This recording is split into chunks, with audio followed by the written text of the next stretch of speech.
In this video, we're going to talk about all the characters who are dead and probably never going to return. And trust me, some of the names on this list will shock you. Let's start with Seringen. In the ending of BanBan 8, we saw BanBan finally kill him, and if that wasn't enough, he even threw Syringen's body into the Gavanium barrel. There is absolutely no chance he could survive all of that, and even Seringen himself admitted that his story was over. His final words were chilling. "It's a shame I won't see the final." That line says everything. He knew his time had come, and that makes it clear. Seringen is gone forever. Next up, Bellina. In that same ending, we saw Seringen throw her into the Gavanium barrel as well. And while some fans hope she might still come back, the chances are extremely low. The way it was shown, with her falling helplessly, strongly suggests she didn't survive. Bellina's story seems to have ended right there. Now let's move to Clarenzo, one of the members of the Reclamation Team. This one is straightforward,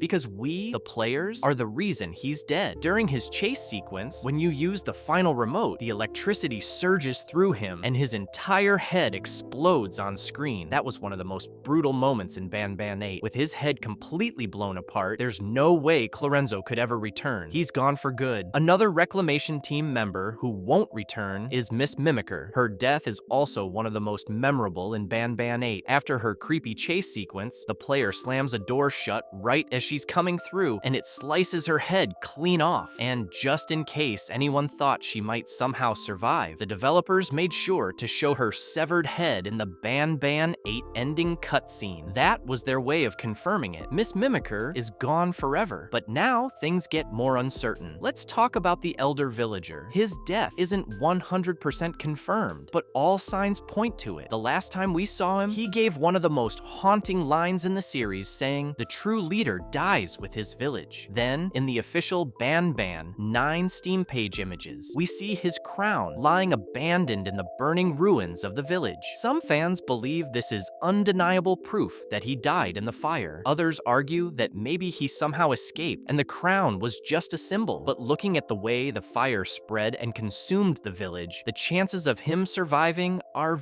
very slim. The Elder Villager most likely met his end right there. And finally, for this part, we have Sir Dadadu. Just like the Elder, his fate hasn't been fully confirmed, but it looks grim. When the player escapes from the jail cell in BanBan 8, the truck comes crashing straight through the wall. The impact is so violent that parts of the wall collapse, and there's a very high chance that some of that rubble hit and badly injured Sir Dadadu. We actually see him lying on the ground, unconscious and unable to move. His body looks weak, and the scene makes it clear that he's in serious trouble. The developers left his status ambiguous, but it's hard to imagine him making a full recovery after that level of damage. While not officially confirmed, all signs suggest Sir Dadadu's story might already be over. And then we have Bitter Giggle. When his voice first played in the BanBan 8 trailer, fans went absolutely wild. People thought this was the moment, and Bitter Giggle was finally coming back after so many games in the shadows. But when we played the game, the truth hit hard. It wasn't him at all. What we heard was just his digital assistant imitating his voice. The real Bitter Giggle was nowhere to be found. Sheriff Toadster makes it even clearer during the escape sequence. He directly describes Bitter Giggle as already dead. And if you think about it, the logic makes sense. We know how instantly fatal Sheriff Toadster's taser is. In BanBan 8, we saw him use it on a Gavanium prisoner, and that prisoner dropped dead in seconds. Then we have to remember, he used that exact same taser on Bitter Giggle. If the prisoner didn't survive it, there's no way Bitter Giggle did either. It all adds up to one conclusion. Bitter Giggle is gone forever, and as much as fans loved him, there's almost no chance of his return. Now let's talk about the Queen. She's one of the most popular and mysterious characters in the series, so of course, fans didn't want to believe her story was finished. Right after her death, the theories exploded. Maybe she escaped, maybe she would reappear in a new form, maybe the developers were hiding her for a shocking twist. But 3 whole games have passed since then, and there hasn't been a single hint that she's coming back. In fact, with the Euphoric brothers introducing so many brand new characters, it feels like they've quietly closed the chapter on her story. We even saw her unconscious body all the way back in the first teaser for BanBan 6, and that was the last real glimpse of her. At this point, it looks like her death was final. Now we need to mention some of the smaller characters who also didn't survive. The Gavanium prisoner was the first death in BanBan 8, and it happened right in front of us. He tried to escape the prison alongside the player, but Sheriff Toadster didn't hesitate for a second. The moment he broke the rules, Toadster executed him with the taser. It was brutal, fast, and showed us just how dangerous Toadster really is. Then we have one of the scariest moments in the entire game. After we completed the puzzle of the makeshift doctor, just when things felt safe, Clorenzo suddenly appeared. Out of nowhere, he grabbed a character and dragged them straight into the darkness. It was quick, shocking, and it instantly became one of the most shocking jump scares in BanBan 8. Next is the Gavanium Abomination. Its death came earlier in the game at the hands of the makeshift doctor. And not gonna lie, the way the doctor killed it was disgusting and unsettling. But the irony is that the makeshift doctor himself wouldn't live for long either, proving once again that no character is safe in this series. And finally, we need to talk about the Minister Chef and the rest of the Gavanium villagers. Their deaths weren't directly shown on screen, but the evidence is almost impossible to ignore. The elder villager's final words, "The true leader dies with his village," echoed as we watched the fire spreading through the entire village. That line felt like a death sentence, not just for him, but for everyone who lived there. The flames consumed everything, and even though we didn't see every villager die one by one, the message was clear. The whole community was wiped out. Every single villager, every member of that society, gone forever in the fire. It's one of the saddest moments in the series because it wasn't just one character. It was an entire group of lives erased in one tragic moment. So now, we're left with the reality that many of the most iconic and interesting characters have reached the end of their stories. But that raises a huge question. Which death was the most shocking to you? Was it Syringen's haunting last words? BanBelina being thrown into the Gavanium barrel? Clorenzo's head exploding in front of us? Or Miss Mimiker's horrifying decapitation? Everyone has a different answer, and I want to hear yours, so drop it down in the comments. And before we go any further, don't forget to subscribe. We're closer to 100,000 subscribers than